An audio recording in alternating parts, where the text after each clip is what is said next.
Thank you so much. Yeah, thank you so much, CLT, the whole team, everybody for organizing this and giving all of us an opportunity to learn together. This is a wonderful, for those of you who are not from FCCU, there are a lot of them. Thank you so much for joining in today. And this is a wonderful view of my campus, which really inspires all of us to do research. You can see what a beautiful campus it is in Lahore. So the contents for today, because we have an hour, I'll be covering five major areas. Some common mistakes in proposal writing. I'll start off with this. It's a good place to start to find out and identify through research what are the reasons for rejection before you actually start planning to write a research proposal for a grant body. And then the second part would be recommendations and preparation stages. The third is making the transition from academic to grant writing, something that we don't concentrate on that much.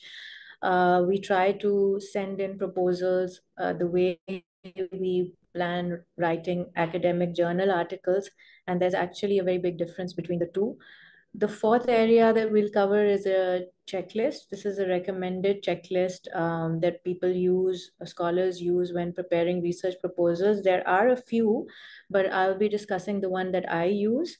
And then finally, based on previous sessions, previous years, this was always a very popular request from participants, registered participants, that please show us a sample project. So the second half of this presentation, if I'm going to split the upper four sections till 1:30, and then till 1:45, 1:50, if CLT allows, we'll cover a sample project, and then we can have a question and answer section. At the same time, Dr. Mevish is moderating the session. I'm happy to stop and pause or answer questions at any point. So here we go. Is how to, I'm just gonna shift this bar so I can read my screen, and I still can't. So a little bit, again, this is usually a question that comes in from registered participants. Well, how do we search and look for funding? So I won't spend a long time on this, but I do have to share, after applying for more than 10, 15 grants and winning six, we have to be creative and flexible in our approach to seeking funding. It's all right to simultaneously apply to local funders, international bodies, private versus government funding options as well.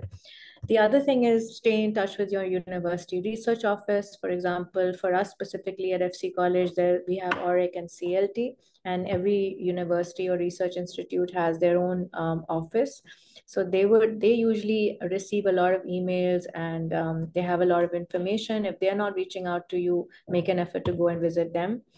Regularly visit websites, and now a new platform is social media, which people less we're getting used to it, but surprisingly Twitter and LinkedIn post a lot of options for funding, and they do it in time for you to make your application. Sometimes you'll receive an email and the deadline will be 2 weeks later, but I've noticed that social media will give you good time. They'll start posting 3 to 4 months before, or even a year before.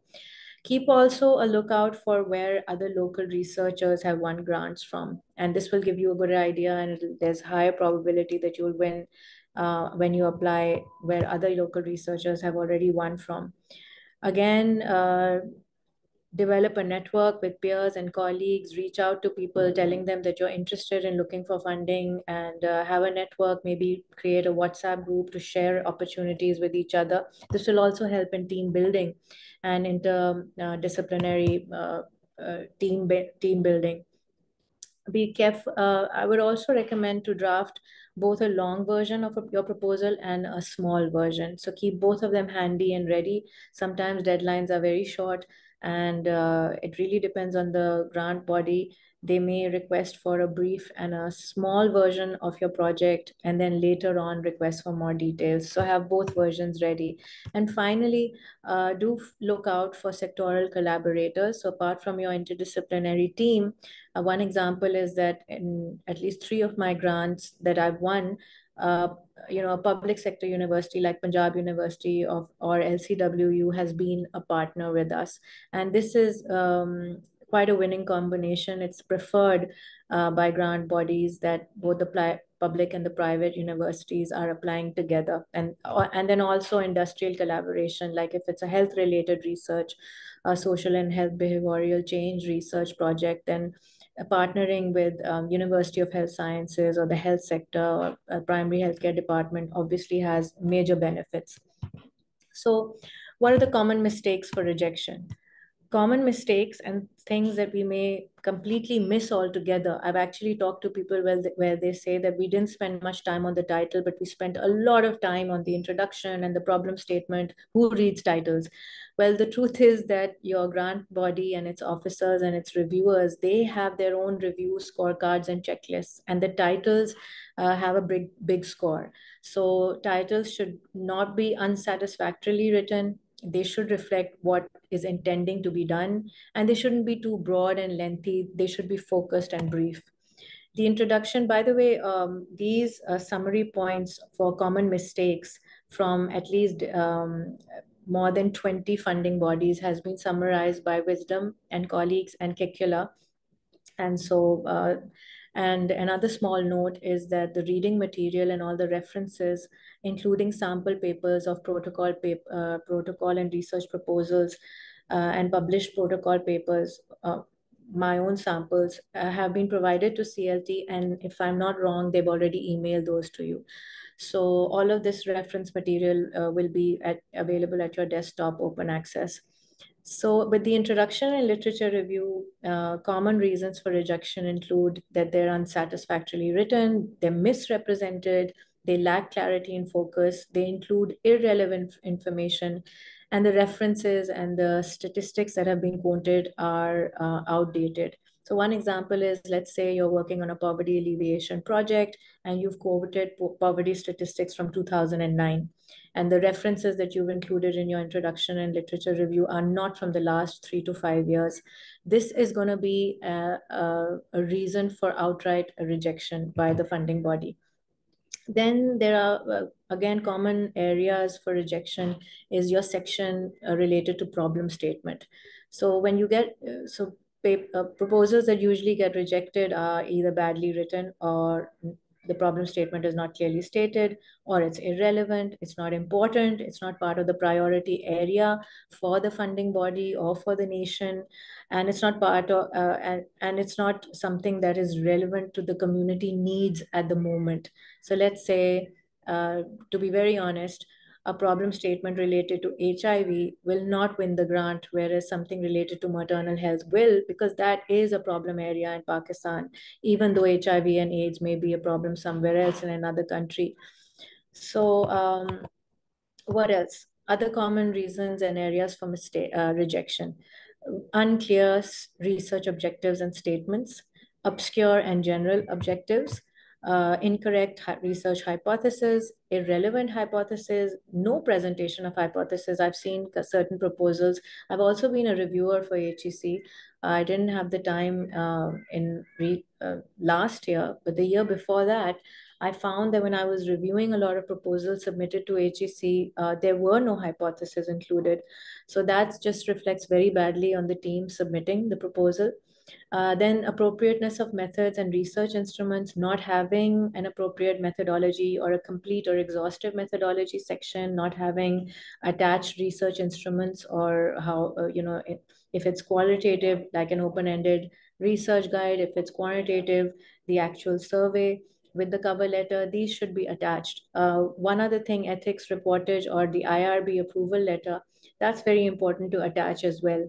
A lot of people submit research proposals, and in the end, they don't get they're not even considered to be a part of the stream because they don't attach the IRB or the ethics review letter. So other issues: strengths of the PI team, not evident. They don't have enough experience. Budget is not included, not justified, adding things in the budget that the funding body is actually not allocating funds for, not having clear timelines, and not having any clear plans for dissemination of your findings post the research completion. So just a little bit now, we enter another part of the presentation, which is the minus. I call this the minus zone. And I call it the minus zone because people start writing research proposals without actually reflecting and working on the pre-writing stage. And this has been summarized really well by Koppelman and Holloway, and also by Inoue and Phelan. Uh, Questions that need to be answered before you actually start writing your proposal include, do I or my team members have the relevant skills? If we don't, do we need any additional training? Which local, national, or international collaborators, whether research institution based or industry based, do I need to collaborate with? How good are my grant writing skills? Do I need any additional training for that? Am I ready to be a principal investigator? Do I need a mentor? Do I need a peer review? Do I need senior consultants? And if the answers are yes, then you need to do all of this before the research. And sometimes this is why this minus 12 actually means 12 months. You should be thinking about all of these things 1 year before you actually start writing your proposal, because you might have to find the right workshops, you might have to find the right team members, you might have to find the right peers, and then you need to give them time to join your team, get their skills in order, have time to reflect, respond, review, give feedback, and give yourself time to incorporate all those changes and the needs. So minus 12, that's something, the minus 12 formula, we shouldn't forget that. 12 months before actually writing the proposal. And now a little bit about making the transition from academic writing to grant writing. Most of the people who joined the session are already scholars, they're researchers, or they're MPhil students. So I don't want to baby anybody and talk about so many basic things that you already know. And I know many of you have already published academic research. So the answer to, is there a difference between academic writing and grant writing, is yes. And Porter has summarized this very well. With academic writing, we know that it's a scholarly pursuit. It's past oriented. You talk about the past. I've completed this research. Now I'm presenting it to the journal editors for publication. It's theme centered. It's expository. You're explaining to the reader. It's objective, dispassionate. Uh, you probably have done the research alone. You might have some co-authors. You might have a supervisor, especially if it's thesis based, then it would be just you alone. There would be verbosity, innovation, creativity, and then there could be insider jargon and even slang language native to the community that you have researched. Now, with grant writing, it's almost uh, opposite of all of this. Instead of the individual passion and individual research or a thesis project, your priority in presenting that proposal should be service oriented. You are writing a research proposal that will, in the end, benefit the community or even the nation. Obviously, it's a proposal, so the writing should be in future orientation. It should be project based with objectives and activities. It should be have a communicative approach. I won't use the word marketing and advertisement, but you do have to sell your project to the reviewers of the proposal. It should convey excitement. It should convey hope for the future. It should be team focused and even allow a little room for feedback of the reviewers of the proposal. If it's completely deadlocked and a closed project, and you can't accommodate any changes from the reviewers of the funding body, that might also compromise your ability to gain that fund. It should be brief and to the point and very easily understood without any jargons, without any verbosity. So, what else can help us while we're writing the proposal? This is a wonderful checklist that I use from Davy. It has about 4 sections. It's to be used at the minus 12 stage, but it's also to be used while you're writing your research proposal. Let's say you take 2 months to write your research proposal, you should be revisiting this. But it's a checklist that can also be used post writing the proposal and while you're actually conducting the project, collecting the data, and then even preparing it for dissemination.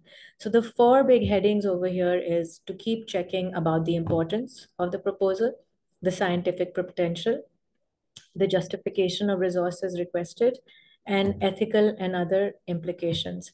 So I'm just going to talk about one bullet each. With the importance, you need to keep asking yourself, is this research needed? Is it needed for Pakistan? Is it needed for Sindh? Is it needed for this community, the Hazara Shia community? The scientific potential, let's just talk about bullet 2.14. Has the host institution demonstrated a commitment to supporting the work? So here, let's say I am applying from FCCU, and here, because I will be using FCCU resources, I'll be using FCCU's, let's say, the accounts department, maybe the ORIC office, and then at the same time, we've got a third partner, the potential funding body. We have to see whether we're all aligned in terms of our commitment to that research area. And then justification of resources requested. Are the requested resources clearly justified? Do we actually need those? Let's say we've got 50 lady health workers and we're asking for 50 smartphones. That should be clearly identifiable. If we're asking for 75 smartphones for 50 data collectors or intervention facilitators, there's something wrong in our proposal. Or then we need to justify why we're asking for an extra 25. And then the ethical and other implications. Let's do the second point. Are there any ethical issues that need separate consideration? So for example, just dismissing the ethics and saying everything is covered doesn't help your proposal. But always put yourself in the seat of the reviewers. Let's say you're interviewing a minority and a sensitive a minority group and in a sensitive region. So you need to very briefly mention how you will ensure the safety of the researchers and the participants in the community such that there is no mental or physical harm.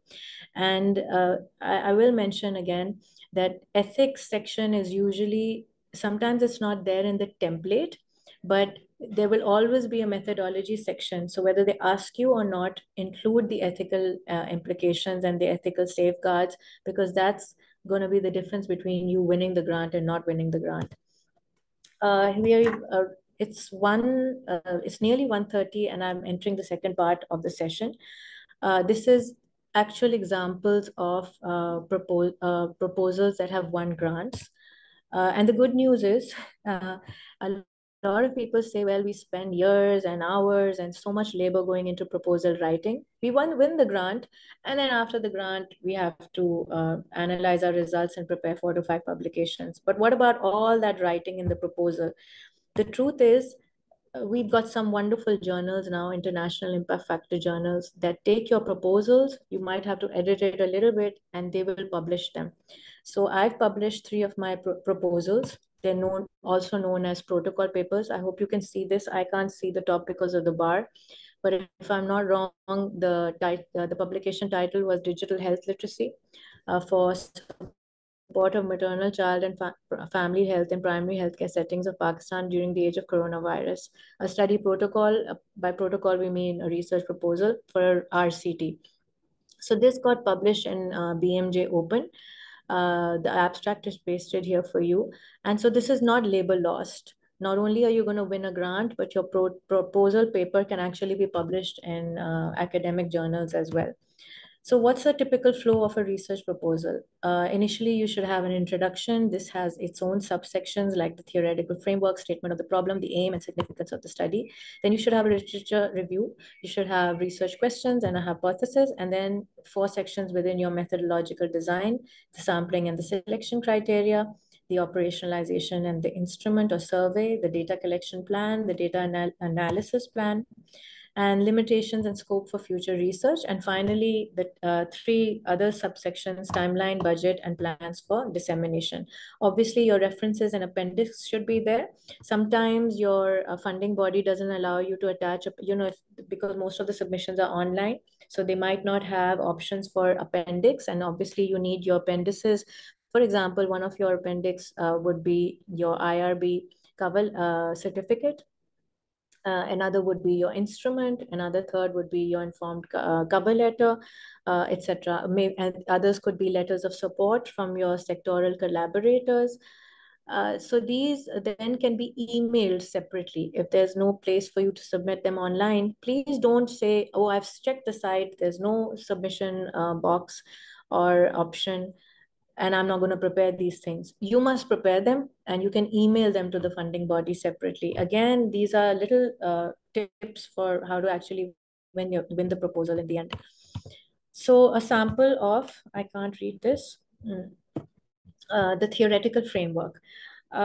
This is a grant that I won, one of the first grants that I won. It was a research on women microfinance borrowers of Pakistan and their mental and physical health consequences while during their journey of remaining in debt cycles with a minimum selection criteria of being part of a loan cycle for at least 1 year. So what I did is that I used the theoretical frame from Phillips and I edited it a bit to show that the health and the well-being of women microfinance borrowers is dependent on two broad areas: environment and the healthcare delivery system. Now, a small, sweet, theoretical flow like this image will not take much space, but it will also tell your reviewers that you've done a comprehensive literature review, you have a theoretical framework, and this theoretical framework is linked to your research questions and hypothesis for the study. A lot of people, again, do not include theoretical frameworks in their research proposals, and this is a big loss later on. So what is a problem statement? A problem statement, briefly, explains the problem your project will address. So this is a sample problem statement that I pasted in and I won a grant for. And if you notice, I'm just discussing three areas related to the same project: the physical and mental health of women microfinance borrowers of Pakistan. The first sentence is telling them about cyclical poverty and debt cycles that women borrowers are facing. The second sentence is straight away hitting the reviewer and telling them that these are the women that suffer from physical and mental health consequences, and very little research has been done in this area in Pakistan. And the third is that these are women also who are dependent on free primary healthcare services from Pakistan, like the BHUs, basic health units, or the rural health centers, RHCs. But because of those service shortfalls and service delivery problems, these women are not able to access adequate services. So these three statements are enough to show the value and the relevance of your research. I've also now given a background statement that Grameen model was supposed to be the what the benchmark for microfinance services for women borrowers in developing countries. But unfortunately, because of commercialization, microfinance providers do not include social development features anymore. In fact, they are now oriented towards sustaining their business and profit making, which then sidelines social development features and compromises the physical and mental health of women borrowers further. Probably the most important thing right now, I mean, all sections are important, but if your problem statement is weak, reviewers will probably not go to subsequent sections. So this has to be very strong, it has to be accurate, and it has to be included, and recent references need to be included. What's the aim of the study? It summarizes what you aim to discover through the study. Previous registered participants have mentioned that we don't understand the difference between problem statement and aim of study. And here, that's why I've included the definitions. So here, what I've done is that I've straight away told the reviewers that the aim in this study is to find empirical evidence through a quantitative and qualitative research designed to measure physical and mental health challenges facing women borrowers of microfinance. Second, we, instead of through a perception-based survey, we will understand their lived experiences, and through triangulation, we will gather both quantitative and qualitative data. So what's the significance of study? Now, by definition, this is why the research is needed. The research is needed for two reasons. The first is we need to help reform consumer protection laws and the health and social development features of the microfinance sector of Pakistan.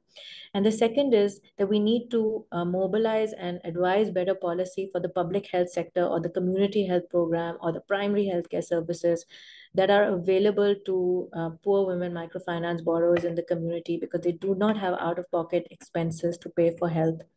And so they're dependent on these free services. So this is our main significance of study. And if because Gohar will be emailing you this presentation, and you can go backwards and check the difference between problem statement, aim, and significance of study. You can see that there are significant differences. So please don't merge these three sections together. So research questions and hypothesis. The research question is always what we set out to answer, and the hypothesis is always a statement of prediction. So here's an example. The research question for the study was that, is there a relationship between social development features of microfinance providers with improvement in health and poverty alleviation? But the hypothesis, being a statement of prediction, is based on literature review, we find that Millard and Rajab in 2015 in Bangladesh, they suggest that women loan microfinance borrowers are not gaining with regard to health or poverty alleviation due to the lack of social development features provided by the microfinance providers. So what we're going to be doing is that we're going to go in, and through our data collection, we're going to actually test whether this is correct or not. I.e., is our hypothesis proven correct or rejected, or then neither rejected or accepted? And that's the difference between a research question and a hypothesis. Again, usually people don't include hypothesis because they can get confused that the hypothesis is already inherent in the research question. It's not. Research question is usually from you. You have operationalized a research question. And hypothesis is a statement of prediction from literature review or previous research that is either done in your community or somewhere in a country near, or a similar country nearer to you, like another developing nation. So a sampling and selection criteria, again, very important information that reviewers will be looking at very closely. Just check for realistic sampling and possibility that this will actually be done, rather than something that they're proposing, but they're not going to actually be able to collect this data. So sample, is a subset of a population. Selection criteria is a specific selection characteristic of that sample. So I use the Taro-Yamani formula for this research project that won a grant. And it really doesn't matter which sampling formula you use, but what matters is for you to tell the proposing research proposal body and the funding agents that you have a specific selection criteria. So for example, for this project, I had to highlight and clearly tell them that my definition for the women that I will be sampling is poor, and I defined this according to World Bank statistics of poverty related to Pakistan and developing nations, because as you know, we're classified under 3.25 per day. And then, so do this according to your relevancy and the date that you're applying. Those women, number two, who are taking a loan smaller than USD 100 or PKR 15,000 rupees. Third, those women living in disadvantaged and rural areas of Pakistan. And fourth, those who are currently enrolled in a microfinance loan program, and what's missing over here, who are part of a debt cycle since the last 1 year. So again, what reviewers are looking for is not just your sample population, and I have a little box where I've told them exactly which region, which area I'll be sampling, but they're also looking for your specific detailed selection criteria. This is an example of the instrument that I attached as an appendix. The cover letter is there. IRB certificate should be there as well. And this is just the first page of the instrument. Please do attach this. Otherwise, your application will not be complete. And then a detailed proposed data collection plan and team. So please mention who your data collectors are going to be, how you'll hire them, how long it will take for you to hire them, if there will be research group city leaders.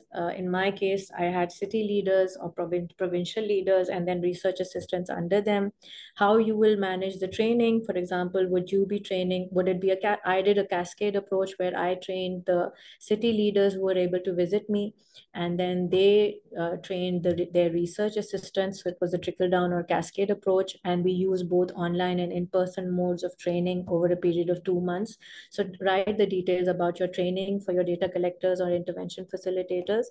Please also write about your survey collection and interview setting target dates and the time of each. So let's say maybe you target to have ideas in in-depth interviews for 45 minutes each, whereas you're allocating 2 hours each for focus group discussions. Again, this tells the reviewers that you have a clear idea of methodology and a plan to actually conduct the research, rather than you're 1 year into your research and you haven't completed all your FGDs because your planning wasn't complete.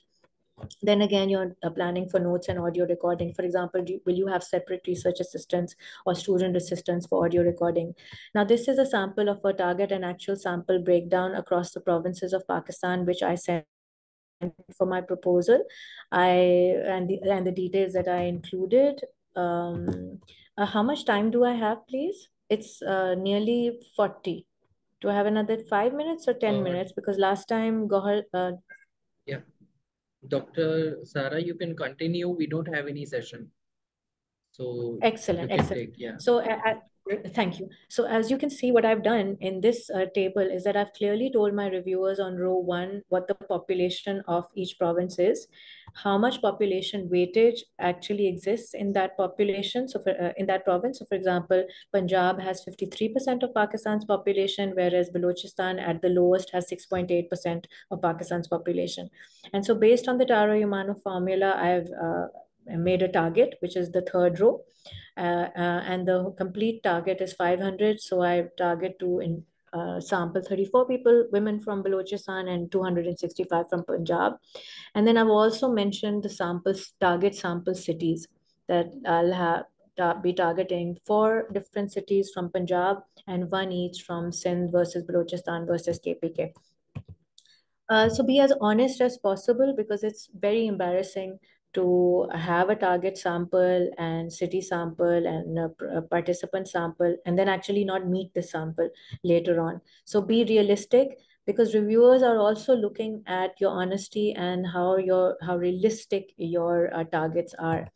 Again, what I did is that I and my colleague, Dr. Mudassir Mustafa, she's now earned her PhD as well, is that we made a map, and then just to make it even easier for reviewers internationally to understand how we are sampling a representative population across Pakistan, because this makes sense to us, Punjab, Sindh, Balochistan, KPK, and the different cities' names. I mean, I'm sorry that this is not colored, but the dots shows the data collection sites. This is more appealing to somebody who's not from Pakistan and not familiar with our geography. What else? Again, I can't see this, the data analysis plan. So proposed data analysis plan, please report the use of your different softwares, who the experts are and who will be operating those softwares, describe the validity and reliability if it's quantitative research versus describe trustworthiness if it's qualitative research, and just some tips like, for example, what uh, I mentioned who my senior consultants and peer reviewers are, how I'll be managing a pilot test before I actually launch into data collection, who will be doing my data audit. So you can mention, like, for example, FCCU Auric will do it, FCCU's accounting office will do it, and then also your funding body will definitely do a data audit. So you'll have 3 bodies. And then how you will conduct reliability and factor analysis, that would be your comeback alpha minimum. And then how you will be using data triangulation. Let's say you're using in-depth interviews, focus group discussions, participant observation, and also analysis of documents. In our case, the study that the sample example that we're discussing, you could be reading microfinance loan officers official documents that they give to recipients and loan takers. You could also be using their annual reports. And this would basically verify. So let's say in your questionnaire, you have a question related to interest rates. And one woman in the rural community is saying, oh, I'm paying 50% interest rates. But the truth is that the interest rate is actually 15 to 20%. And this happens. This is because we're dealing with real human beings. Sometimes they don't exactly know what the percentage is. They're exaggerating because they're trying to show what a difficult situation they're in. And so sometimes you may need to do verification, and data triangulation really helps in this, using multiple sources of data. Then another very important element that you can use to prove reliability of your research proposal is to aim to do independent data analysis. So you can mention that we have, let's say, researchers from 4 different social science interdisciplinary researchers, and they will be doing independent data analysis. And after they've done independent data analysis and theme generation, or even SPSS data analysis, they will come back and have a meeting and merge them and share their results with each other, so that it's not just one person who's doing data analysis or 2 people together, rather they're doing it independently. And another wonderful thing to mention to your reviewers is the member check reliability method, which is, once you have your findings, you take it back to your participants, your community member. Maybe you don't want to take it back to just those people who you actually sampled, but other community members similar to your participants, who would then confirm your findings, read them, share with you if there's something missing or if something really isn't relevant. And then also stakeholders. So again, in our examples case, the stakeholders may be microfinance loan administrators, the Security Exchange Commission of Pakistan's officers who are dealing with microfinance regulation, etc. What again? I can't read this. So limitations and scope for future research. Limitations, please, and also risk mitigation strategies. Again, these are 2 wonderful sections. Even if your funding body is not asking for them, or they don't have a separate page opening, include this in your methodology, the last section of your methodology, and tell them what the known limitations are of your proposal. So in my case, I shared with them that I'll be using a perception-based survey that has its limitations. I won't be able to sample remote locations and I won't be able to sample women who don't have permission from their families to participate in the study. There may be some participants who don't give permission for audio recording. I may get too little funds and not be able to sample as many women borrowers as I would want to, and I would be doing a cross-sectional research, which means I don't have longitudinal data. And sometimes you can link your limitations with risk mitigation strategies and make a nice table. Like you can actually do 2 columns, write the limitations, and then do the risk mitigation strategies next to it. But in my case over here, I've pasted it below. So what are the risk mitigation strategies that you can adopt for your research? This is a thinking process. Again, turn back to your team, your senior consultants, your peers, your sectoral collaborators. So some of the risk mitigation strategies that I used for my project was that for women who were not gaining permission to participate in the study, we asked them if they would be able to participate in the study if in the presence of their mothers and the mother-in-law. Then you can also take help of community health workers, or what we call in Pakistan lady health workers, to access and then retain women participants in the community, because obviously the LHWs have more trust, and they can become good gatekeepers for you. You can also interview microfinance loan officers for confirmation of data, apply to more than one funding body, or then seek, internal funds from your research institute and external funds. That would give you enough funds to complete your sampling and your project with sufficient funds. And then also you may include to your reviewers plans to repeat this research in the future, so that you may not be able to do a longitudinal study, but you would have repeat cross-sectional studies, which could also give more reliability and validity to your research findings. And I'm nearly there. I hope everybody is still here with me. We've got 4 slides left. I can't stress this enough. Please, please include ethics issues in conducting your research. Tell your reviewers how you will ensure that nobody is harmed. That includes your research team, you, and the participants. How you've gained ethical clearance from the relevant bodies. So it might not just be the IRB, but it might also be the institutes whose participants or consumers you are interviewing. You might need double the permission, not just from the participant, but from the institute as well. Attach your informed cover letter and your voluntary participation letter. In that voluntary letter, there should be the clause that participants are informed about their rights to withdraw at any point during the intervention or the interview. They are not under any duress to participate. And then anonymity and confidentiality of data or data security. There's a whole section and more details that you would have to write over here about how you would immediately code the data. Data would only be stored safely with the PI, no pictures and no identifying information, and then how you would be using pseudonyms or changing information just to secure participants' safety. One example of this is that you have to be very careful. Let's say in one public sector hospital, there's only one nurse supervisor. So if I say the nurse supervisor in Jinnah Hospital, and I say, oh, I never took that woman's name, how come she's facing the consequences of sharing information about her bullying and harassment at the workplace? Well, I should have known as a researcher that there's only one nurse supervisor at Jinnah Hospital. So if I mention her and the hospital, then obviously I've revealed her identification and put her in jeopardy.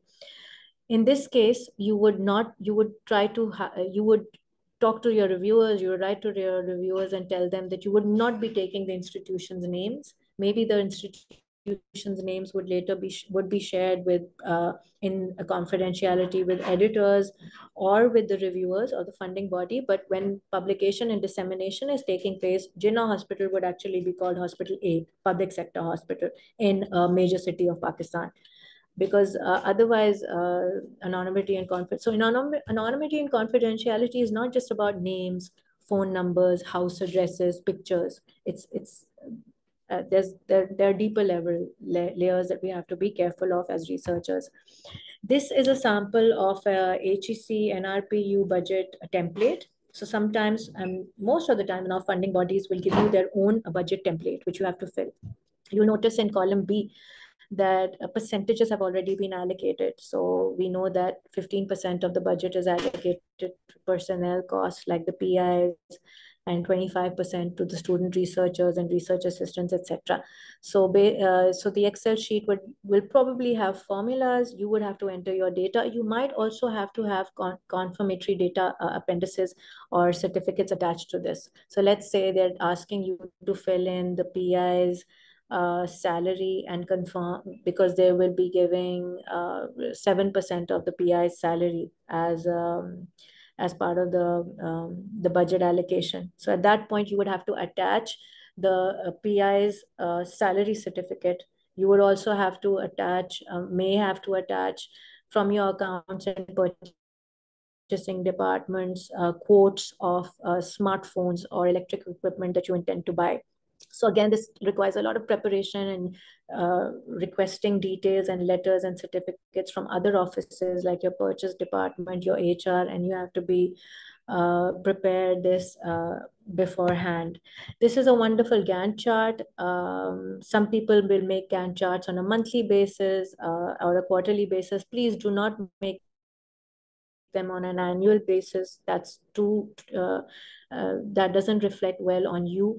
Try to do it monthly or quarterly. I'm just going to talk about the second column. What I'm telling the reviewers will be completed in the first year. And remember that this is not just about I'm filling something in for the proposal. This is something that 1 year later or 6 months later you actually have to do. So make sure that it's realistic and that it's as honest as possible. So just let's just do column B. I am proposing to the reviewers that in Q1, I will finalize my sample and instruments. I will purchase my smartphones and do the training of the intervention facilitators. And then I will also start my initial community needs assessment, which you can see will go on until the end of Q3. So plans for dissemination, this is something that the reviewers are very interested in. They want to know that you plan to share your findings and publish them in academic journals, publish them in programs or policy briefs. That the tools of data collections or any intervention facilitation material, any content that you develop for the intervention are also going to be published, maybe on a free website, or you can publish them on ResearchGate so that others can use it. That you will host workshops and seminars with government stakeholders, community members. You would participate, you and your team members, in different conferences, national or international, etc. And then here are my references. I'm closing. this and returning to handing over to CLT for question and answers, please. Thank you so much, Dr. Mavish. Oh, sorry. Thank you so much, Dr. Hi, hi. Sarah. And Dr. Mavish left urgently. She had to go somewhere.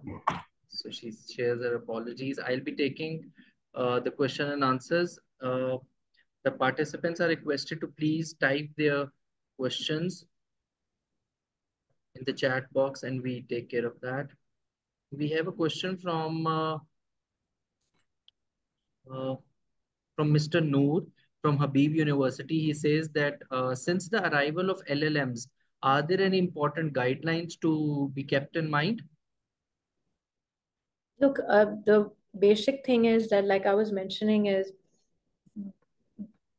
get your initial frame ready. Let me move my slides. Get this initial frame ready. And it's here. Sorry. This is your initial frame, the minimum requirements. You can also have a detailed version and a brief version. And then please go in and, like I mentioned, visit your funding body's site and take a look at what their requirements are in considerable detail because they vary. And then you have to be very flexible. Everybody would have their own requirements, their own small details and sections, which may, but this is the major area that should be ready before you, because with this is not like an academic article that you can only submit to one academic journal at a time. You can submit your proposal for funding to multiple funding bodies, but each will have their own requirements. So please, that's your own responsibility to go in and check their requirements.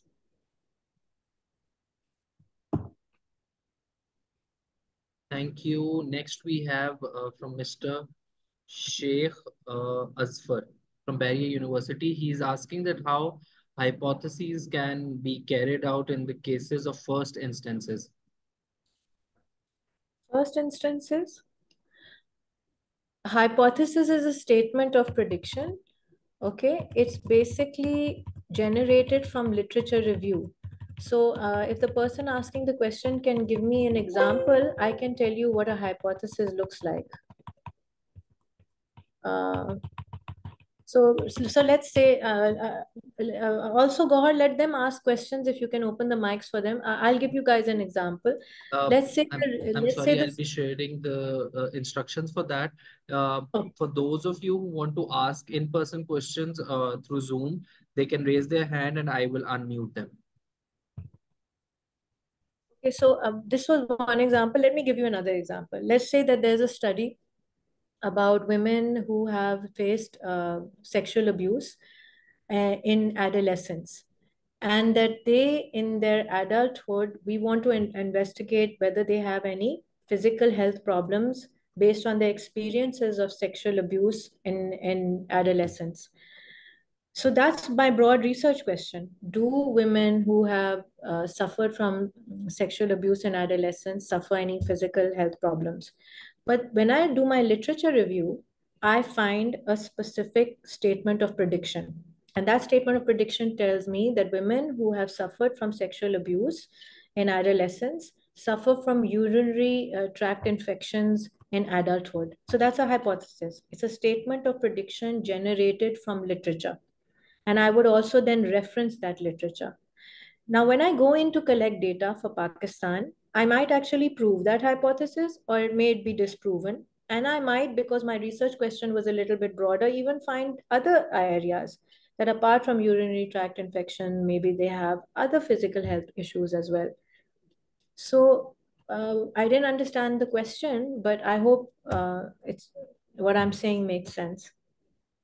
Nick, thank you. Next, we have Sami Malik, and I'm going to unmute him. All right. Thank you so much. First of all, I must say it was a very useful presentation which you have shared. My question relates that how Gantt chart can be used for it can be used as a useful tool in grant writing proposals. So Can you tell me about its efficacy? Thank you. Yeah, every funding body is going to ask you for a timeline.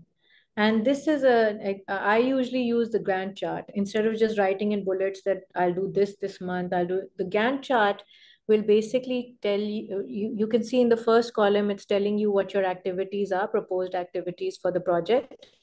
And then it's just telling, coloring in the box related to the quarter or the month, in this case, the quarter that you will be actually completing that task. So Gantt chart, whether they ask for it or not, they will definitely ask you for a timeline. And I would recommend including a Gantt chart because again, very quickly it gives you all the information. And again, it's also summarizing what your project steps are in the first column. And somebody has also typed in the chat box, how can we get the certificate of, okay, how can we get the certificate? Somebody has also written, or they've sent it just to me. Can you publish your research grant proposal can be published as a protocol paper? Yes, it can. I just showed you a sample of this. Let me just go back to that slide. Here's an example of my research protocol paper being published. I'm sorry that the slides are, here it is. I've published three proposed research proposals paper. After winning the grant, I published the proposal, and they're usually called protocol papers. By the way, there is a specific journal now that publishes proposal papers. Is called BMC Trials. BMC Trials. But otherwise, BMJ Open, and there's so many other journals that publish protocol papers. I don't know about local journals publishing them, but there's always a start we can start applying and ask them. Email the editors. And next question, please. Ma'am, we have next Mohammad Sabil Khan from University of Punjab. He says that can we use scope of work in outline instead of Gantt chart? Scope Gantt chart is a timeline. Scope of work is your research proposal or research proposal aims and research objectives. So scope of work by definition is what you will be doing in the project. And Gantt chart is a tabular form of timeline showing what you will be doing and when you will be doing it. Here, I'll come back to it. My slides are moving very slowly. So the Gantt chart definitely re-summarizes what your project steps are in column A. I will finalize my sample and instrument tools after the pilot project. Number two, I'll purchase the resources needed for data collection, i.e. like smartphone. Then I will develop an electronic database and do the pre-test for the intervention. Then I'll do a community needs assessment. I will have, so these are the steps of the project or the parts of the project. But the Gantt chart is is basically by definition the timeline of each step of your project. So if you notice next to every, in column A, next to every research project part, I've told the reviewers when I will complete that. So they know when, if they're asking when will the intervention be done, we know that it will start in quarter 2 and at the end of the 2 years it will complete. And then the post-test results will be analyzed. So scope of work is something else, and Gantt chart timeline for the project is something else. Yeah. We have Dr. Fazeen from Bahria University, and I'm going to unmute you. Please state your question. Ji, Assalamu alaikum everybody, and thank you so much. And thank you, Dr. Sara. I really got a lot of knowledge today and also of your last qualitative research. That's very nice. I had my postdoctoral qualitative research, I did it in Europe. So that was very informative. My question was the one that I had asked you regarding having the research grant proposal published as a protocol. But I just want to confirm it. Is it after you receive the grant? What if I've applied for a grant and I haven't received the grant? Can I still publish my You grant? can, but you realize, Dr. Farzeen, why you wouldn't want to, right?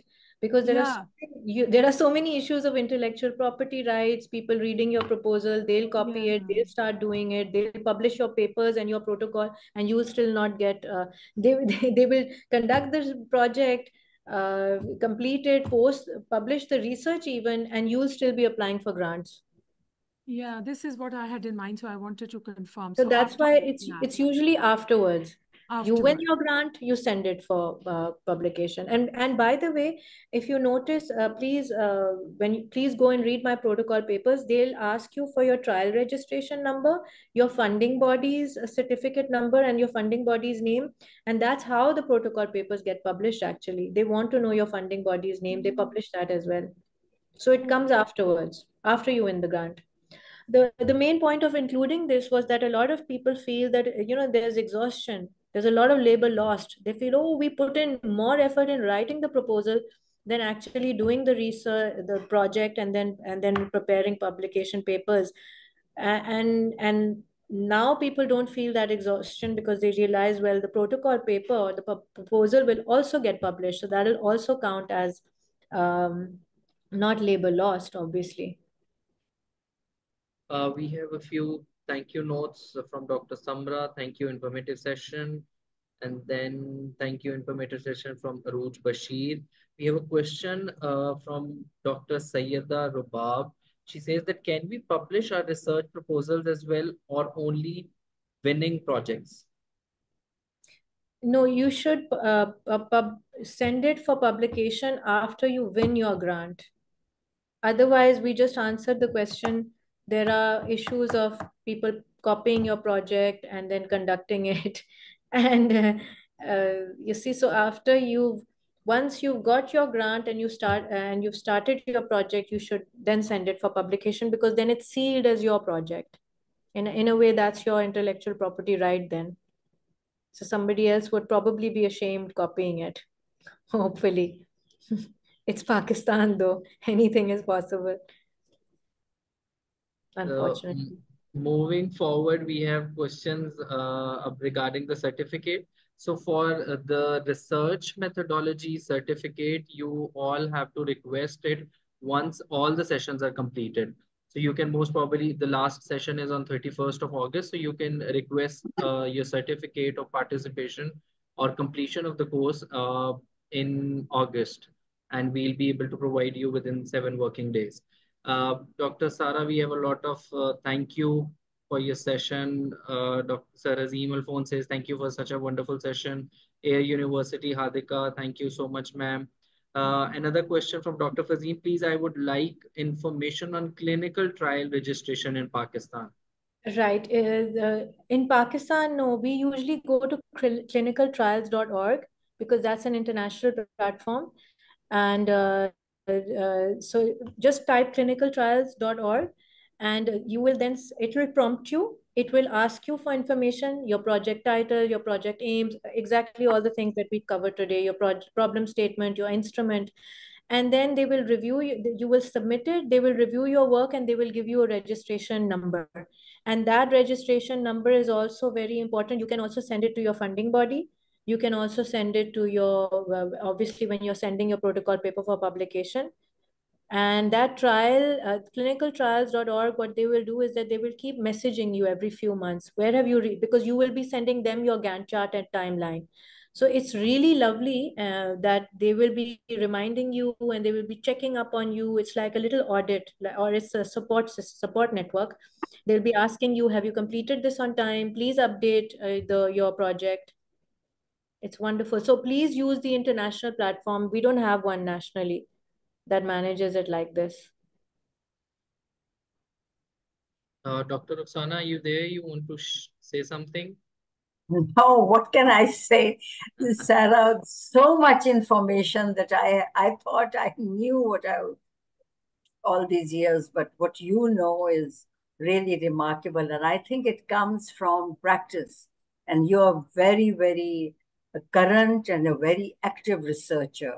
And I think most of your knowledge also is because you're a cross disciplinary researcher. You try to join hands with people from other disciplines. There is a Lahore College Women University, Dr. Shella, who has her hand up. Gohar, would you please unmute her I have so you can unmuted ask her. the question? Yeah. Ji Shella. Dr. Shella? Hello? I think so. She's not here. Okay. But she just put her hand up, I Yeah. guess. So there are lots of thank yous, lots of satisfied people. Sarah, thank you so much. I'm sorry I couldn't join you. There was another parallel meeting that I couldn't get out of.